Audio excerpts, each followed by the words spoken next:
you can read and like Superman, your favorite Superman story is probably Superman That Won't End! All-Star Superman, a timeless work of art that pushes the entire medium of comics into the realms of respectable literature. The film then cuts out 5 of the 12 issues for its limited 70-minute runtime. And that's alright. Both opens with the same bullet points that distill Superman down to his most essential, understandable elements. Doomed planet, desperate scientists, last hope. Kindly couple, Superman. So immediately we're made aware of how mythic his basic and essential ingredients are, and how familiar we've become with Superman stories. Lois even writes her article about him saving scientists before it even happens. We don't know that yet, Lois.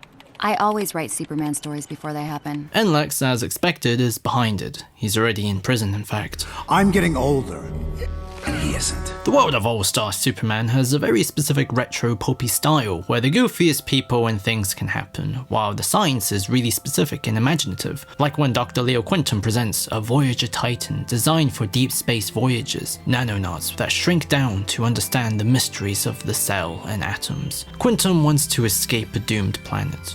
Humanity's past, a dream inspired by Superman. The purpose of all of this is to present a world where looking up to Superman isn't about worshipping a god, but daring to be curious, daring to be imaginative. A world that's in the process of becoming a utopia. You're our inspiration, Superman. But then Superman's exposed to too much sun, tripling his powers, killing him. Something changing your mind. Oh, I love Superman.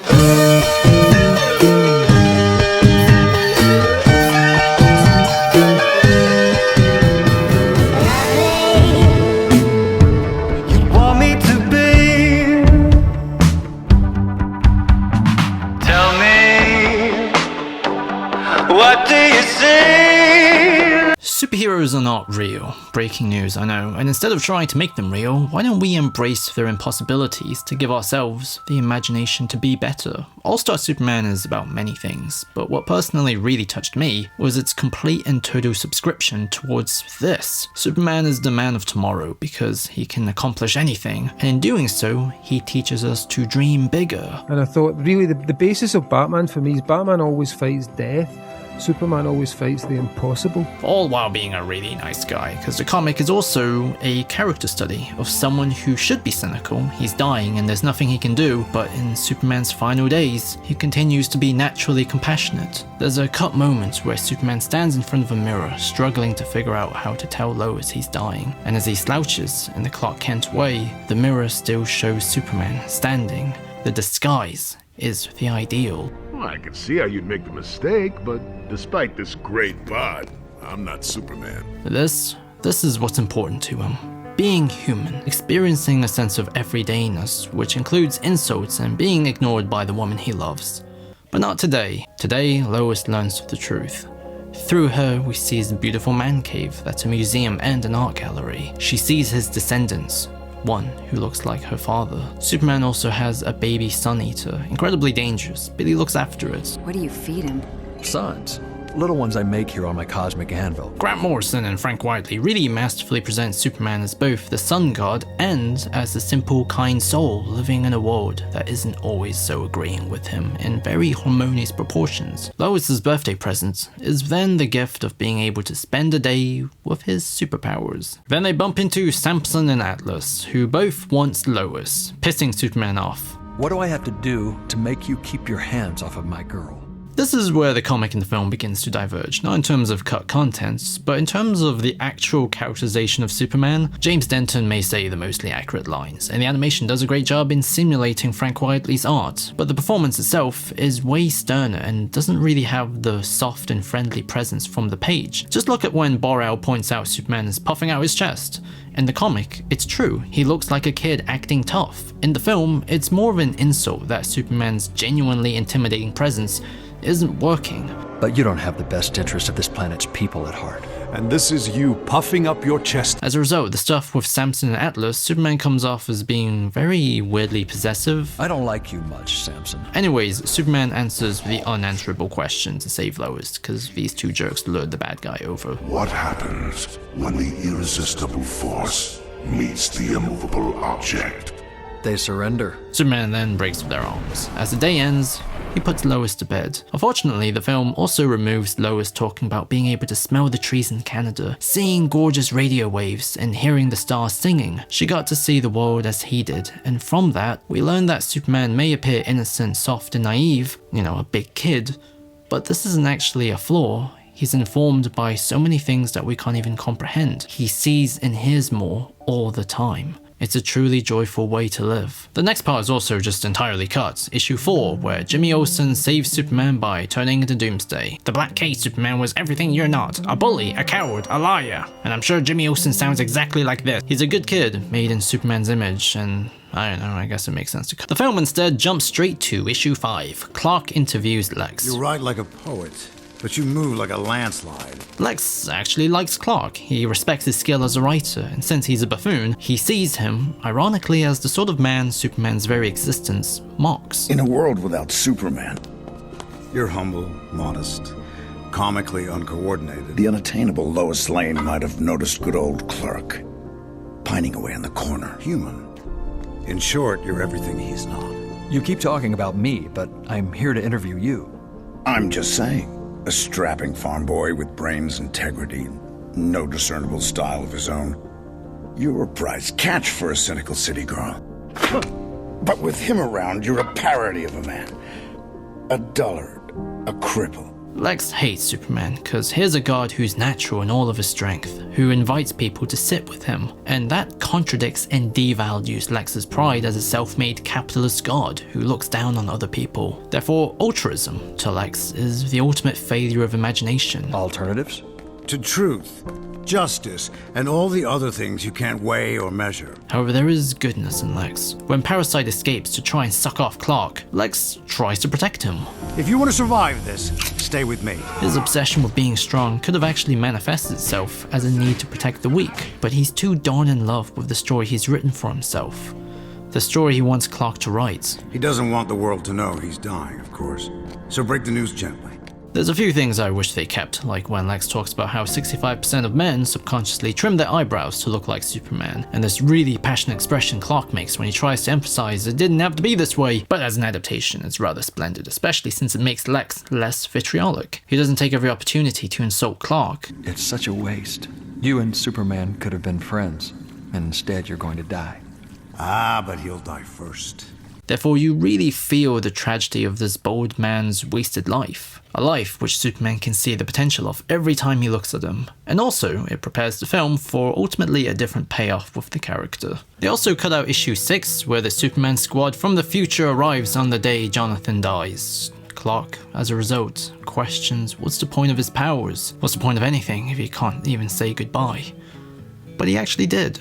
The bandaged Superman from the future was him, and he got 3 extra minutes. It's an incredibly beautiful and smartly constructed issue, but I guess I gotta get rid of it because we've seen Jonathan die loads already. The next 2 issues, 7 and 8, are also cut, where Superman escapes Bizarro World. He meets Zabaro, a 1 in 5 billion anomaly, who's a poet and actually like a normal person. He wants to leave too, but Superman can't risk his life.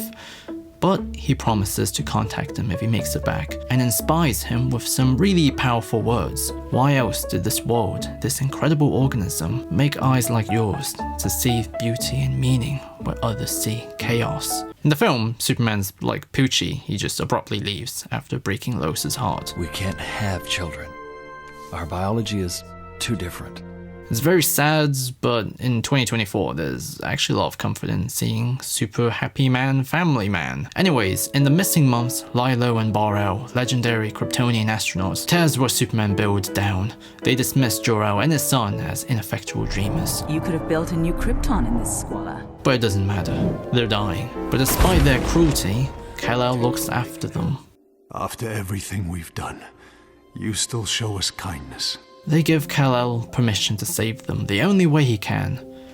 The Phantom Zone. In the comics, issue 9 specifically, there's this really satisfying full page where they stand above the inmates, bringing order. So for them, this isn't punishment, it's a task. Another big adventure, as they say. The point of all of this is that Kryptonians can be arrogant, but they are noble people. dreamers that look to the future, qualities Superman inherited instinctually and has inspired humanity to follow. While at the same time, he also carries humanity's humility. He's experienced love, work, grief, and values kind action. He doesn't just dream what civilization can be, but what people can be. Humans, Bizarros, and Kryptonians alike. This all culminates in this incredibly beautiful issue that's also totally cut. Superman's last usual day. He visits dying children, frees the Kandorians on Mars with the help of Dr. Quintum, and to see if the world can go on without him, Superman created one to study. Our world. And we created our own Superman with a paper and a pencil. And my parents were terrified of the bomb. So when you're a little kid, that's the scariest thing in the world. Right. And then I discover Superman comics, and Superman can walk out of a nuclear explosion laughing and his suit isn't even scorched. So suddenly for me, imaginatively, there was a thing that could defeat the bomb, and it was called Superman. If the bomb started as an idea, so did Superman.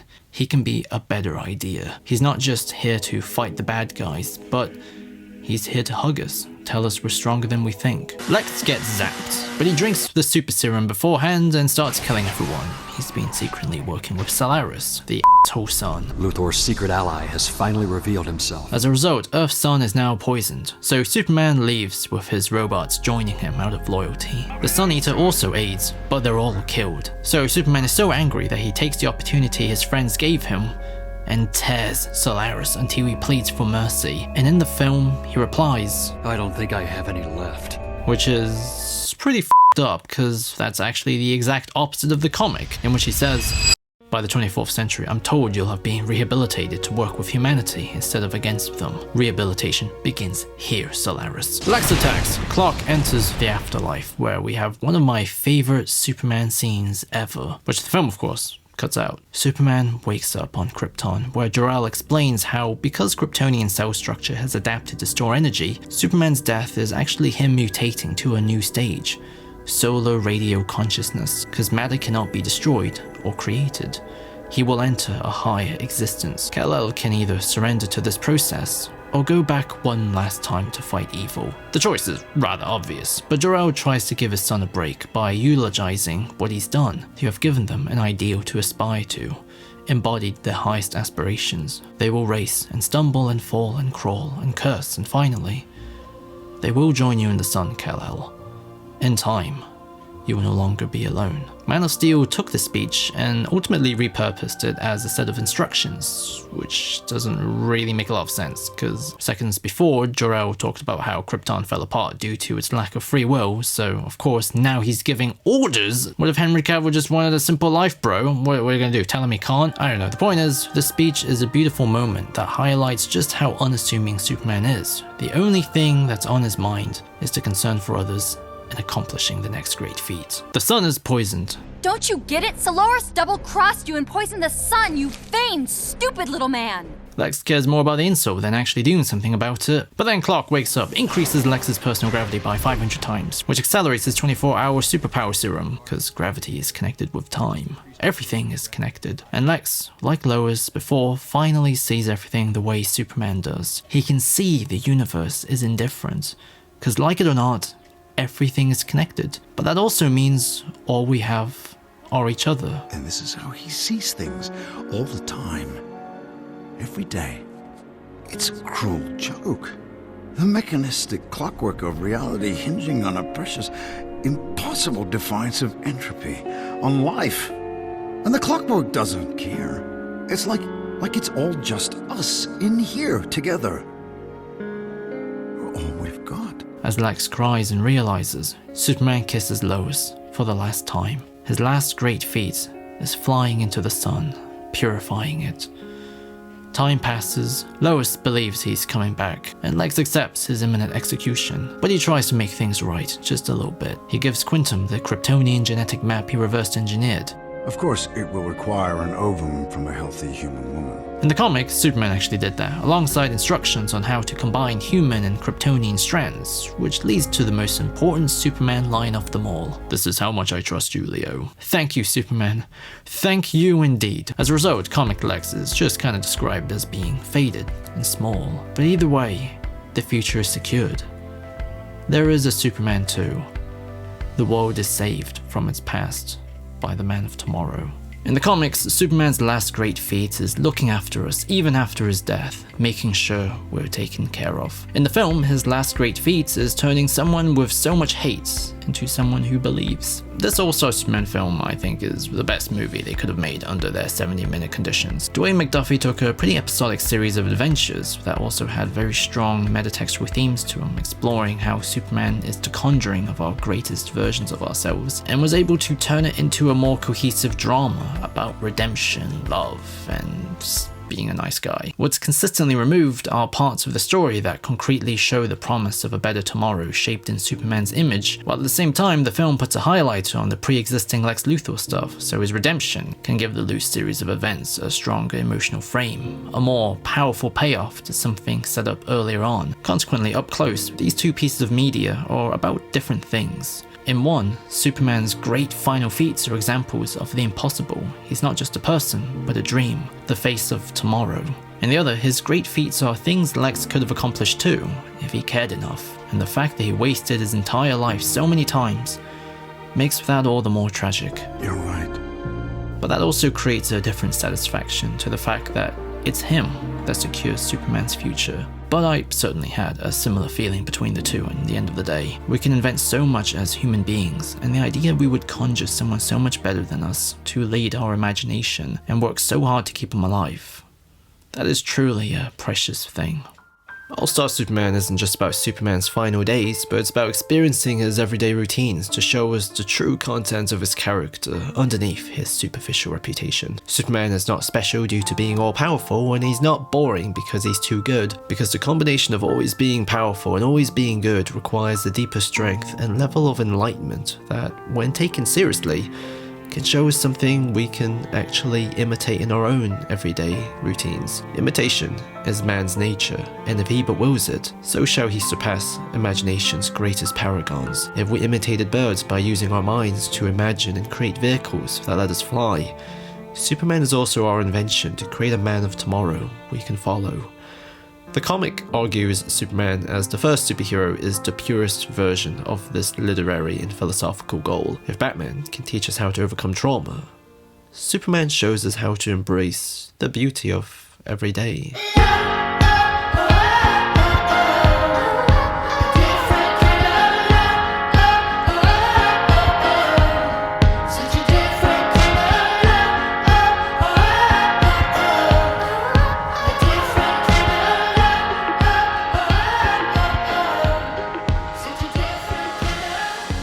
In Superman, some of the loftiest aspirations of our species came hurtling down from imagination's bright heaven to collide with the lowest form of entertainment. And from their union, something powerful and resonant was born.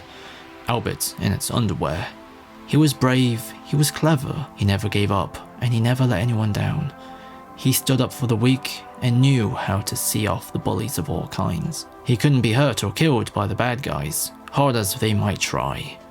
He didn't get sick, he was fiercely loyal to his friends and his adopted world. He was Apollo, the sun god, the unbeatable supreme self, the personal greatness of which we all know we're capable. He was the righteous inner authority and lover of justice that blazed behind the starched shirt front of hierarchical conformity. In other words, then, Superman was the rebirth of our oldest idea.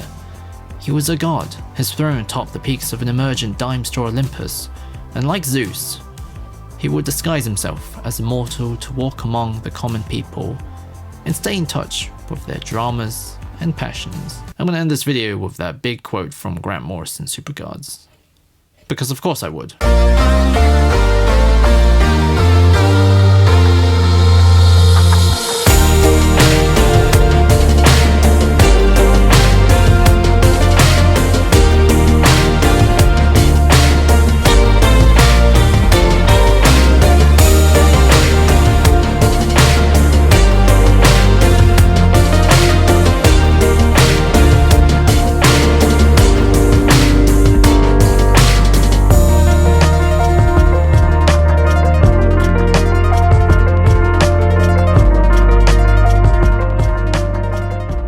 Yeah man, I love making these comparison videos. What can I say?